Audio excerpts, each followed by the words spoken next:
ଶେଷରେ Tata 2023ର auto ଏକ୍ସପୋରେ model ପ୍ରଦର୍ଶନ କରିବା ପରେ ଆଲଟ୍ରୋଜ ରେସର ଆଣିଛି।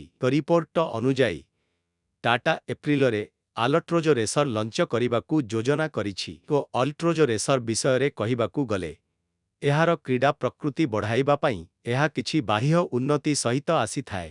ଅବଶ୍ୟ ପ୍ରକୃତ ଡିଲ୍ ହୁଡ୍ ଅଧୀନରେ ଅଛି କାରଣ ଏହା 1.2 ଲିଟର ଟର୍ବୋ ପେଟ୍ରୋଲ ଇଞ୍ଜିନ୍ ସହିତ ଆସିଛି ଯାହା 118 ବିଏଚପି ଏବଂ 172 ଏନ୍ଏମ୍ ଟର୍କ ଉତ୍ପାଦନ କରିବାରେ ସକ୍ଷମ।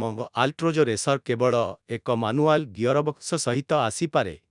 ଟାଟା ଏହା ସହିତ ଉତ୍ସାହୀଙ୍କୁ ଟାର୍ଗେଟ କରୁଥିବା ପରି ମନେହୁଏ।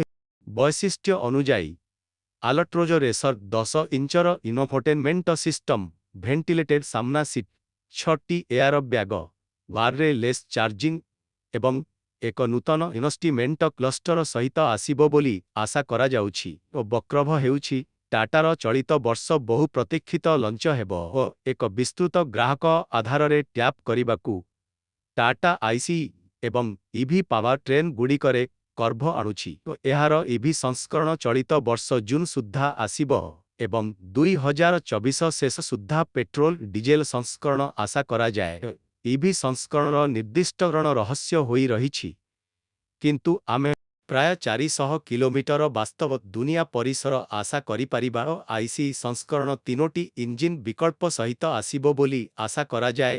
1.2 litre turbo petrol 123 BHP 225 NM, 1.5 litre turbo petrol 168 BHP 280 NM ଏବଂ 1.5 litre diesel engine 113 BHP 260 NM. ବୈଶିଷ୍ଟ୍ୟ ଅନୁଯାୟୀ ବିକ୍ରି ଏକ ବ୍ଲାଇଣ୍ଡ ସ୍ପଟ୍ ଆଲର୍ଟ, 12 ଇଞ୍ଚର infotainment system, panoramic sunroof, Harman audio system, ventilated seat ଏବଂ ଅନ୍ୟାନ୍ୟ ସହିତ ଆସିବ ବୋଲି ଆଶା କରାଯାଉଛି। ଏହା ପୂର୍ବରୁ ଭାରତ ମୋବିଲିଟି ଶୋରେ ଟାଟା ନେକ୍ସନ ଆଇସି ଏନର୍ଜି ପ୍ରଦର୍ଶନ କରିଥିଲା। ନେକ୍ସନ ଆଇସି ଏନର୍ଜି ହେଉଛି ଭାରତର ପ୍ରଥମ ଟର୍ବୋ ପେଟ୍ରୋଲ ସିଏନଜି କାର।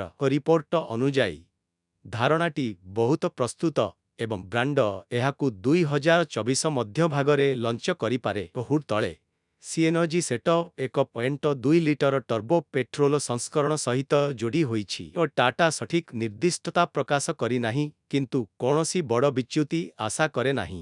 ଏହା ଟାଟାର ପ୍ରସିଦ୍ଧ ଟ୍ୱିନ୍ ସିଲିଣ୍ଡର ଇଞ୍ଜିନ୍ ସହିତ ଆସିଥାଏ।